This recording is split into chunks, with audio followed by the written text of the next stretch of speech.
গতকাল ছিল আমাদের বাড়ির সবথেকে চাহিদা লাডলার জন্মদিন। আর প্রতিবার আমি যখন ওর সঙ্গে দেখা করতে যাই ঠিক আমার স্বাগত এরকমভাবেই করে ও। আসলে ও আমার কাছে থাকে না, ও আমার শ্বশুর বাড়িতে থাকে কলকাতা ঠাকুরপুকুরে।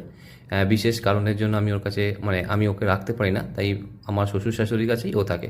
তাই প্রতিবারই যখন ওর সঙ্গে দেখা করতে চাই ও এরকমভাবেই খুশিতে পাগল হয়ে যায়। আর ওকে গেলে এরকমভাবে আদর করতে হবে, আর আদর করা বন্ধ করে দিলে এরকম হাত বাড়িয়ে শুধু গায়ের মধ্যে ডাকবে যে ওকে আদর করতে হবে। আসলে কি বলতো, এই সমস্ত মানুষগুলো বা এই সমস্ত প্রাণীগুলো একটু আদর আর ভালোবাসা ছাড়া কিছুই চায় না। আমার তো মতে এরা অন্তত মানুষের থেকে অনেক বেশি ভালো হয়, মানুষের মতন বেইমান হয় না, শুধুমাত্র একটু ভালোবাসাই চায়। তো যাই হোক, তাড়াতাড়ি রেডি হয়ে ওনার জন্মদিন বলে কথা বেরিয়ে পড়লাম বিকেলবেলা কেকটা আনতে।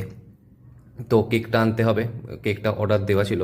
অনেক কষ্টে একজনকে পেয়েছিলাম একটা কাস্টমাইজ কেক বানানোর জন্য, ঠাকুরপুকুরেই তার বাড়ি ছিল। তো কেকটা আনতে যেতে হবে, তো সেই উদ্দেশ্য নিয়ে বেরিয়ে গেলাম কেকটা আনতে।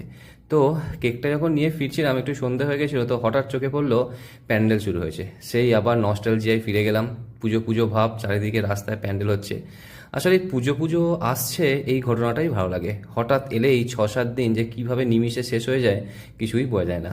তাই এই ভাইবসটাই সত্যিই খুব ভালো লাগে যে পুজো পুজো আসছে। এটা অ্যাকচুয়ালি ঠাকুরপুকুরের এসবি পার্কের প্যান্ডেল তৈরি হচ্ছে, ওখানেই গেছিলাম কেকটা আনার জন্য।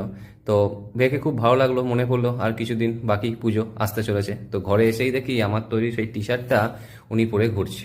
আর এই যে খাওয়ার জন্য হারটা নেওয়ার জন্য এরকমভাবে করছে।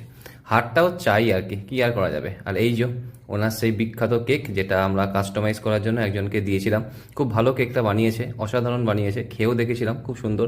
তো এই যে আশেপাশে ওনার বন্ধু দেখেছো, আমি সাজিয়েছিলাম হাতে, নিজের হাতে করে অনেক পশু পাখি দিয়ে, যে নিজের বন্ধু। আর এই যে ওনার খেলনাগুলো কোনোটাই পছন্দের নয় ওর।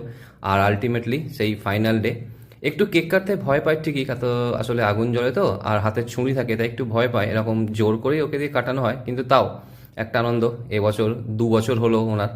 2 বছর আগে ঠিক এই দিনেই আমার বাড়িতে এসেছিল। ও তখন কত ছোট্ট ছিল, এখন কত বড় হয়ে গেছে। যাই হোক, তো ভালো থাকুক ও, সারা জীবন ভালো থাকুক, হয়তো আরও ভালো থাকুক, আরও বড় হোক, এরকমভাবে আমাদের পাশে থাকুক, আমাদেরকে ভালোবাসুক, আর আমরাও সবাই ওকে ভালোবাসি। যাই হোক, লাভ ইউ অল গাইজ।